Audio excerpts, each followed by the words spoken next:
लाल मातीतली कुस्ती म्हणजे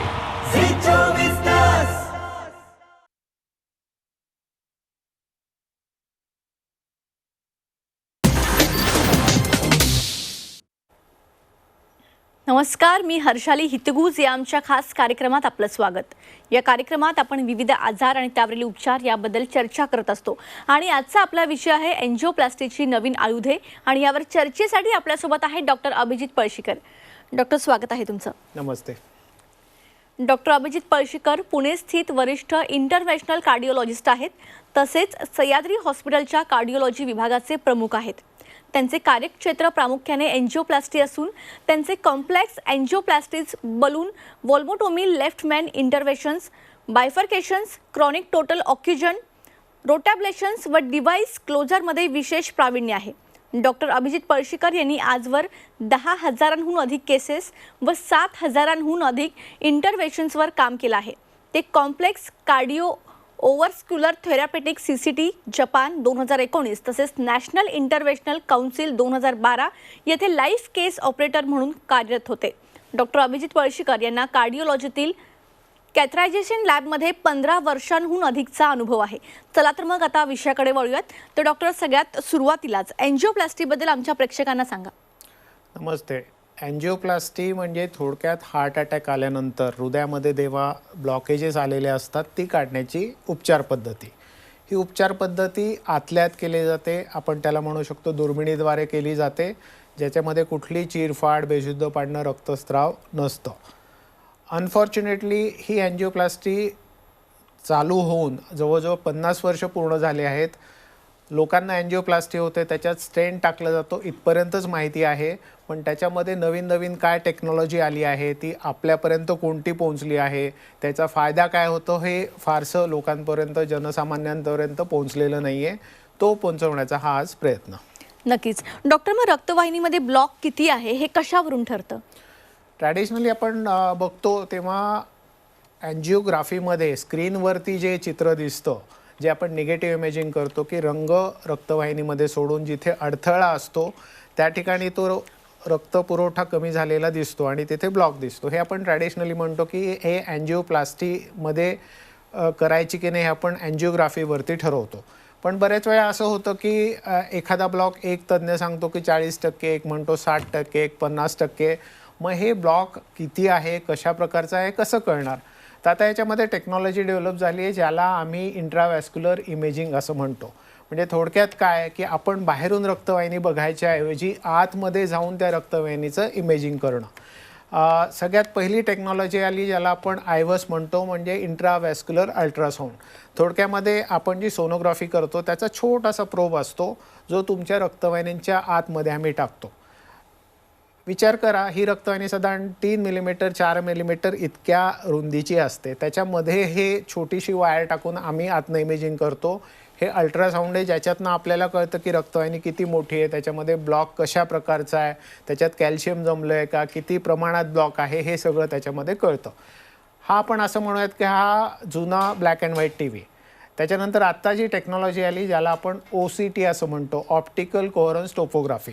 म्हणजे हा थोडक्यात हाय डेफिनेशन टी व्ही आहे की ज्याच्यामध्ये आपण रक्तवाहिनीच्या आतमध्ये जाऊन प्रत्यक्षामध्ये कलर टी व्हीसारखं बघू शकतो की ब्लॉक कोलेस्ट्रॉलनी बनला आहे, कॅल्शियमनी बनलेला आहे, त्याच्यामध्ये काय काय आहे, किती प्रमाणामध्ये तो ब्लॉक आहे आणि ही एंजिओप्लास्टी करण्यासाठी एक्झॅक्टली काय केलं गेलं पाहिजे. तर OCT नावाची जे इक्विपमेंट आहे हे पण आयवससारखी छोटीशी वायर असते जी आपण रक्तवाहिनीच्या मध्ये टाकतो आणि रक्तवाहिनी आतनं इमेजिंग करतो, त्यामुळे एक्झॅक्ट डिटेल आपल्याला त्याच्यामध्ये कळतात. बरोबर. डॉक्टर अभिजित, या ब्लॉकला स्टेंट टाकायची गरज आहे का, हे तुम्ही कोणत्या बेसिसवर ठरवता? याला ना आजकाल आपण फिजिओलॉजिकल आधार म्हणतो की खरोखरच तो ब्लॉक पलीकडे रक्तपुरवठा कमी करतो आहे की नाही हे महत्त्वाचं आहे. म्हणजे थोडक्यामध्ये ब्लॉकच्या अलीकडचं प्रेशर आणि पलीकडचं प्रेशर ह्याच्यामध्ये सिग्निफिकंट ड्रॉप असेल, म्हणजे प्रेशर कमी होत असेल, याचा अर्थ होतो की तिथे रक्तपुरवठा कमी होतोय. मग हे ओळखण्यासाठी आम्ही प्रेशर वायर टाकतो, ज्याला फ्रॅक्शनल फ्लो रिझर्व्ह म्हणजे FFR असं म्हणतो. ही पण एक छोटीशी वायर असते, आपण ती ब्लॉकच्या आरपार टाकतो. त्याच्यामध्ये ब्लॉकच्या पलीकडचं प्रेशर मोजतो, अलीकडचं प्रेशर मोजतो आणि मग ह्याच्यामध्ये सिग्निफिकंट डिफरन्स आला म्हणजे थोडक्यामध्ये FFR पॉझिटिव्ह आहे, म्हणजेच पलीकडे रक्तपुरवठा कमी पडतोय, ह्याचाच अर्थ FFR पॉझिटिव्ह आहे आणि मग ह्या पेशंटला अँजिओप्लास्टीची गरज आहे. म्हणजे कोणीतरी सांगायला की बाबा ह्याला गरज आहे नाहीपेक्षा आपण सायंटिफिक आधार देतोय आणि FFR ही जी टेक्नॉलॉजी ही आपण जगभरामध्ये मान्यताप्राप्त technology, American heart association, European heart society यांनी ती ॲक्सेप्ट केलेली आहे. त्याच्यामुळे FFR हे सायंटिफिक ॲन्सर आहे की ह्या पर्टिक्युलर ब्लॉकला स्टेंट टाकायची गरज आहे की नाही. डॉक्टर, मग प्रत्येक ब्लॉकला स्टेंट टाकता येतो? म्हणजे जर 100% ब्लॉक असेल तर त्याला पण टाकता येतो? हो, जुन्या काळी असं होतं की जेव्हा 100% ब्लॉक असायचा तेव्हा तो खूपसं उघडणं पॉसिबल नव्हतं. याला आम्ही सायंटिफिक भाषेमध्ये क्रॉनिक टोटल ऑक्लुजन असं म्हणतो. म्हणजे एखादी रक्तवाहिनी समजा 100% बंद पडली तर ती कशी उघडायची. थोडक्यामध्ये अँजिओप्लास्टी करताना पहिले आम्ही काय करतो की एक छोटीशी वायर जो काही ब्लॉक आहे त्याच्यातनं खाली टाकतो, त्याने फुगा करतो आणि मग त्याच्यावरती आम्ही स्टेंट टाकतो. पण जेव्हा 100% ब्लॉक असेल तर तो पार कसा करायचा. तर हे जे नवीन आयुध आहेत, आयवस आहे, FFR आहे, ह्यांच्या मदतीने आम्ही तो 100% ब्लॉक लिटरली खोदतो, ज्याला आपण ड्रिलिंग असं म्हणतो. त्याच्यातनं एकदा वायर पलीकडे पास झाली आणि ती मुख्य रक्तवाहिनीमध्ये असेल तर मग आपण हा जो 100% ब्लॉक आहे तो वेगवेगळ्या आयुधांनी उघडू शकतो. सो एक क्रॉनिक टोटल ऑक्लुजन असा एक विभाग होता की ज्याच्यामुळे बायपासला पेशंटला जायला लागायचं. पण आजकाल अशा प्रकारचे पण ब्लॉक आपण खूप कॉमनली काढतो आणि त्याच्यामुळे बायपास अवॉइड करू शकतो काही प्रमाणामध्ये आणि शक्य नसलेली अँजिओप्लास्टी आपण करू शकतो. तर ही CTO नावाची टेक्नॉलॉजी जी आली ज्याची अँजिओप्लास्टीची, त्याच्यामुळे पेशंटला खूप वरदान मिळालेलं आहे. डॉक्टर, हे जर जास्त कडक असेल ब्लॉक तर ते तुम्ही कशा प्रकारे त्यावर काम करता? ते विरघळवता येतात का? फ्रँकली सांगायचं तर आत्तापर्यंत ब्लॉक विरघळून टाकणारं कुठलं औषध किंवा टेक्नॉलॉजी आलेली नाही आहे. पण एक लक्षात घ्या की जेव्हा ब्लॉक खूप कडक असतो, म्हणजे त्याच्यामध्ये समजा कॅल्शियम जमलेलं असतं, खूप जुना ब्लॉक असतो, अशा वेळेला तो नुसत्या बलूनने उघडू शकत नाही. मग त्याच्यासाठी आमच्याकडे टेक्नॉलॉजी आपण ज्याला रोटाब्लेशन म्हणतो. रोटा ॲब्लेशन म्हणजे थोडक्यामध्ये एक छोटंसं डायमंड बर असतं, त्याच्या समोरच्या बाजूला डायमंड एन्क्रस्टेड असतात, म्हणजे त्याच्यात पुरलेले असतात. आणि हा रोटा बर नावाचा जो डायमंड बर आहे तो खूप हाय स्पीडनी रक्तवाहिनीमध्ये आपण फिरवतो. हे फिरवल्यानंतर डायमंडच्या घर्षणामुळे त्यातलं कॅल्शियम हे विरघळलं जातं आणि हे विरघळलं जाऊन खाली मायक्रो सर्क्युलेशनमधून जातं. कॅल्शियम एकदा निघाल्यामुळे ती रक्तवाहिनी सॉफ्ट होते आणि मग अशा वेळेला ही सॉफ्ट झालेली रक्तवाहिनी आपण बलून करून मोठी करू शकतो आणि मग त्याच्यामध्ये स्टेंट टाकू शकतो. तर रोटाब्लेशन हे नावाचं टेक्निक अजून आता येऊन जवळजवळ 20 वर्ष झालेले आहेत. वरच्यावर त्याच्यामध्ये प्रगल्भता येते. त्याच्यामुळे कॅल्शियममुळे अँजिओप्लास्टी न होणं किंवा कॅल्शियममुळे बायपास करायला लागणं हे आता कमी होत चाललं आहे. तर हे रोटाब्लेशन एक सुंदर तंत्रज्ञान आहे की ज्याच्यामुळे बऱ्याचशा अँजिओप्लास्टी आता शक्य झालेल्या आहेत. अच्छा डॉक्टर अभिजित, बायपास टाळण्यासाठी तुमच्याकडे कोणत्या स्पेशल टेक्निक्स आहेत का टाळण्यासाठी? हो, बिलकुल. जुन्या काळी बायपास म्हटलं की मुख्य रक्तवाहिनी असेल आणि त्याच्यामध्ये ब्लॉक असेल तर त्याच्या काय होतं की रक्तवाहिनीमधून 2 रक्तवाहिन्या निघत असतील तर ते जंक्शनसारखं असतं किंवा आपण म्हणूया चौकासारखं असतं. म्हणजे थोडक्यामध्ये अँजिओप्लास्टीचा स्टेंट एका बाजूला टाकला तर दुसरा रस्ता बंद होण्याची शक्यता असते. मग अशा वेळेला काय व्हायचं की अँजिओप्लास्टी केली, ही बंद पडली, त्याच्यापेक्षा बायपास करूयात, दोन्ही रक्तवाहिन्यांना आपण जुळणी करूयात, असं ते टेक्नॉलॉजी होती. पण आजकाल काय होतं की आम्ही याला बायफर्केशन अँजिओप्लास्टी म्हणतो. युरोपमध्ये युरोपियन बायफर्केशन क्लब आहे, त्यांनी ही सगळी टेक्नॉलॉजी विकसित केली आणि आपल्या इंडियामध्ये ती बरेच वर्ष झाली आहे आणि आम्ही ती रुटीनली करतो. थोडक्यात काय करतो की एका बाजूला स्टेंट टाकल्यानंतर दुसरी रक्तवाहिनी बाजूची, ज्याला आपण फांदी म्हणूयात, ती बंद होऊ नये म्हणून कधी कधी आम्ही त्याच्यातनं एक वायर पास करतो, बलूनने उघडतो आणि दुसरा स्टेंट टाकतो. मग हे 2 स्टेंट एकमेकांमध्ये गुंतवले जातात आणि ते परफेक्टली बसवले जातात.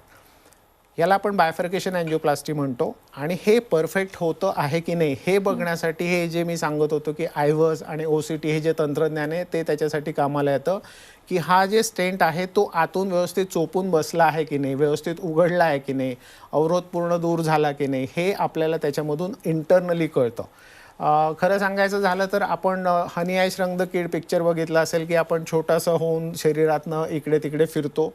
तसं हे टेक्नॉलॉजी आहे की त्या टेक्नॉलॉजीतनं आपण 3 डायमेन्शनमध्ये त्या स्टेंटमधून वावरतो आहेत असं इमेजिंग त्याच्यामधून केलं जातं. म्हणजे यू कॅन लिटरली सी की आतून हा स्टेंट बसला आहे की नाही, कुठे व्यवस्थित चोपला आहे की नाही, उघडला आहे की नाही.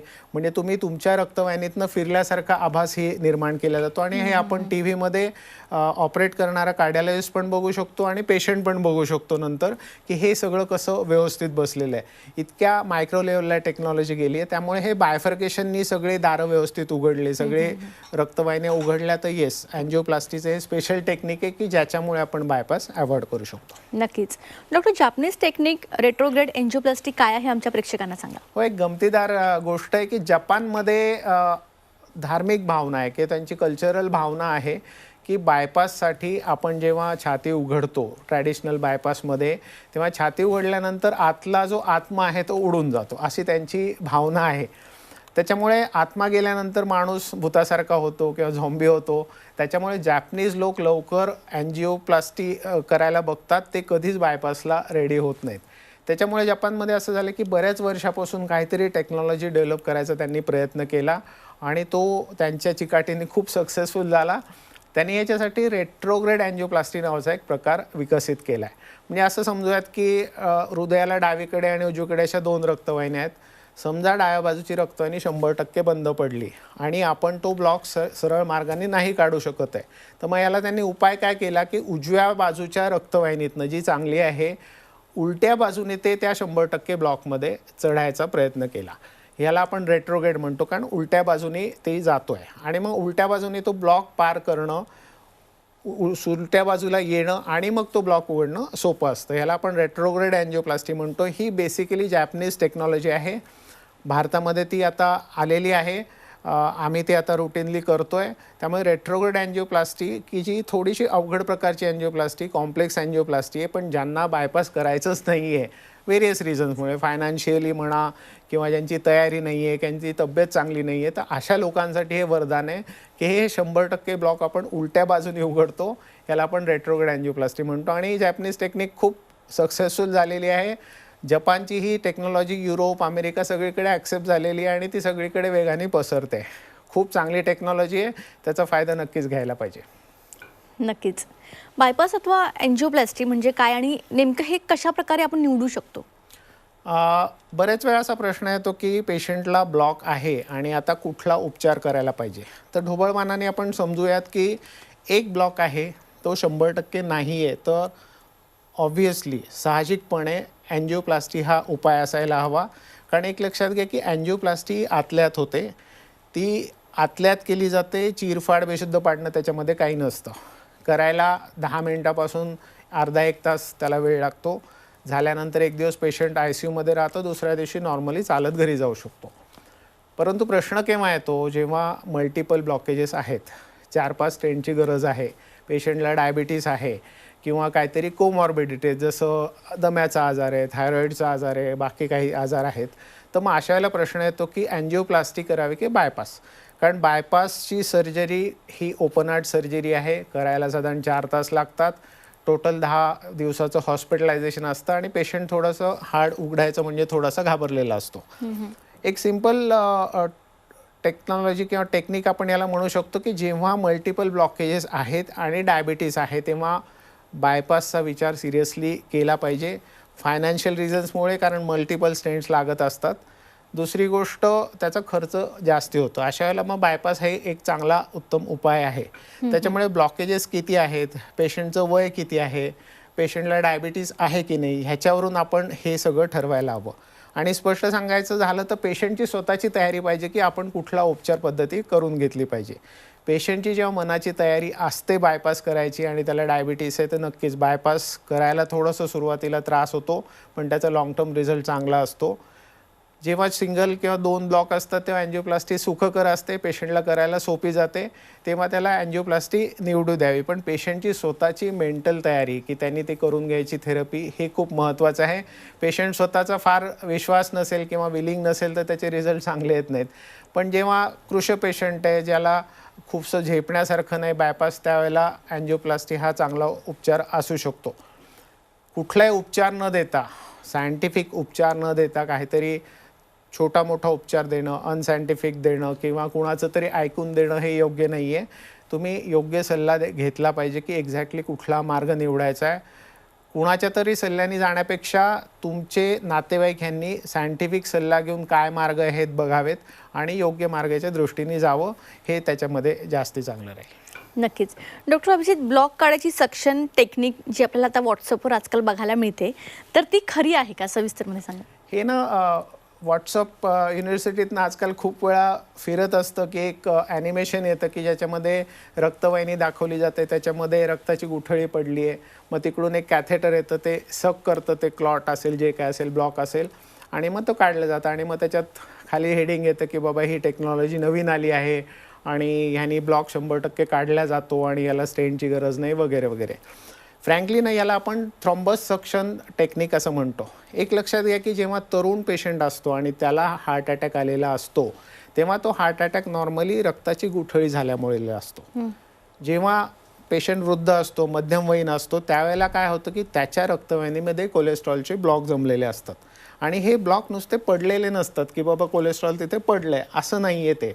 हे जे कोलेस्ट्रॉल आहे पेशींच्या आतमध्ये असतं, बाचीच्या भिंतीमध्ये असतं, त्याच्यावरती कॅल्शियम जमलेलं असतं. त्यामुळे आपल्याला सक्शन काढून काय शक्य आहे की तो क्लॉट. तेव्हा तरुण पेशंटला जेव्हा हार्ट अटॅक येतो आणि रक्तवाहिनीमध्ये क्लॉट असतो, तेव्हा आम्ही थ्रोम्बस सक्शननी तो क्लॉट काढतो आणि तो क्लॉट पूर्ण निघाला तर त्याला स्टेंटची गरज पडत नाही. ही सक्शन टेक्नॉलॉजी आहे, ती आम्ही तरुण पेशंटला नेहमीच वापरतो.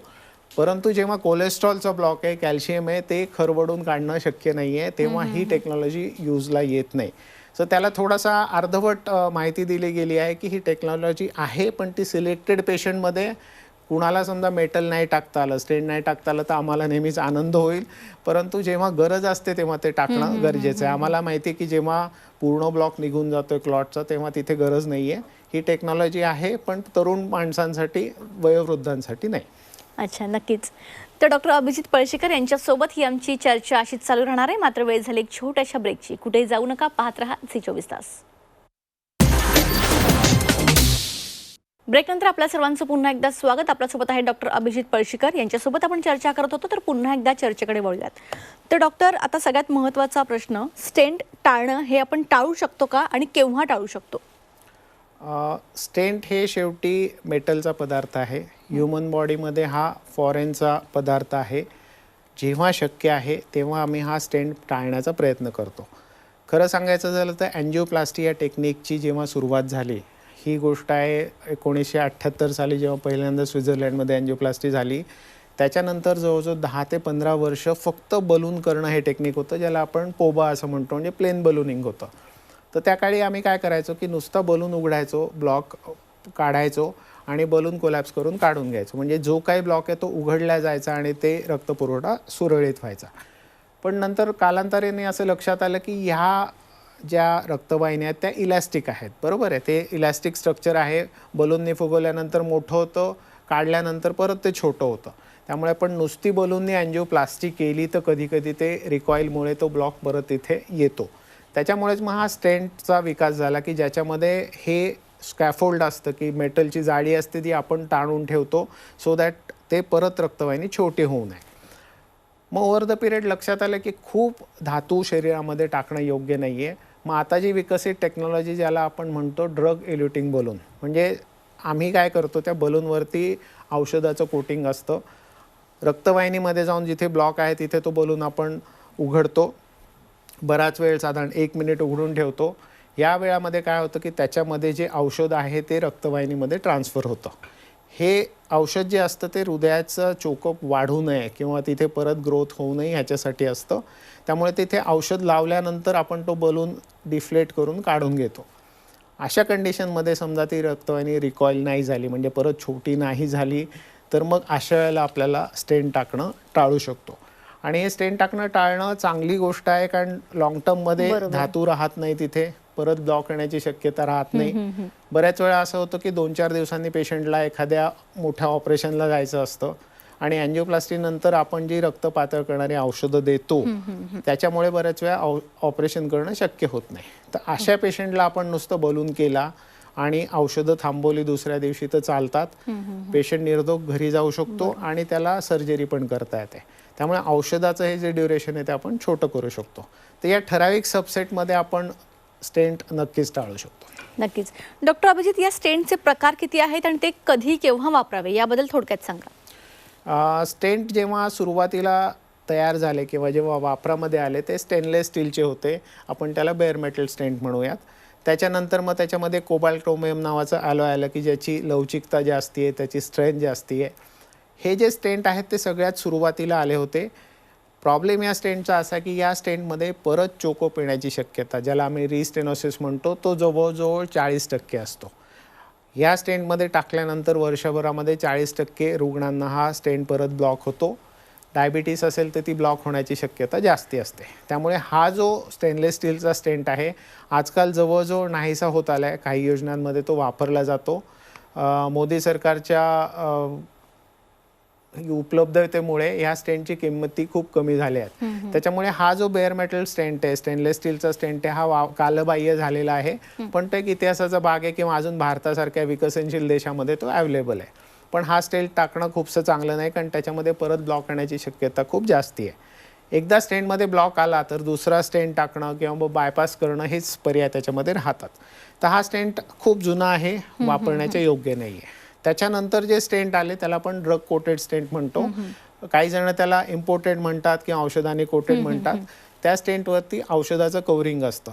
त्यांनी काय होतं की स्टेंट टाकल्यानंतर त्याच्यामध्ये परत चोकोप येण्याची शक्यता ही खूप कमी होते. बरोबर.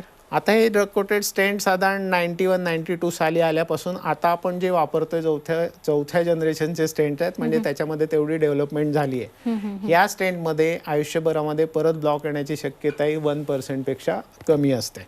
त्यामुळे हे पेशंट खूप उत्तम रिझल्ट देतात. त्या स्टेंटमध्ये परत ब्लॉक येण्याची शक्यता नसते. मल्टिपल स्टेंट टाकले तरीसुद्धा ते निर्धोक असतात. आणि प्रेफरेबली हे ड्रग कोटेड स्टेंट वापरले पाहिजेत, स्पेशली तुमच्या पेशंटला डायबिटीस असेल तर. तिसरा जो स्टेंट आहे तुम्ही ऐकलं असेल की ज्याला आपण विरघळणारा स्टेंट म्हणतो किंवा डिझॉल्वेबल स्टेंट. ही टेक्नॉलॉजी अशी होती की मेटल विरघळू शकत नाही, तर कोबाल्ट क्रोमियमच्या ऐवजी मॅग्नेशियम मेटल वापरलं जायचं आणि ते विरघळणारे स्टेंट. पण ती टेक्नॉलॉजी फेल झाल्यामुळे ती आजकाल अवेलेबल नाही आहे. त्याच्यामुळे ड्रग कोटेड स्टेंट हे सगळ्यात उत्तम. ओके. तुम्ही या ठिकाणी आलात आणि खूप चांगली माहिती आमच्या प्रेक्षकांना दिलीत, त्यासाठी तुमचे धन्यवाद. नमस्ते. आजच्या कार्यक्रमात आपण डॉक्टर अभिजित पळशीकर यांच्यासोबत एन्जिओप्लास्टीची नवीन आयुधे या विषयावर चर्चा केली. एन्जिओप्लास्टीबद्दल आणि रक्तवाहिनीमध्ये ब्लॉकला स्टेंट टाकता येतो का, अशा सर्व बाबींवर सविस्तर चर्चा केली. तुम्ही यांना स्क्रीनवर फ्लॅश होत असलेल्या नंबरवर संपर्क करू शकता. कार्यक्रमात आता वेळ झाली इथेच थांबण्याची. नमस्कार.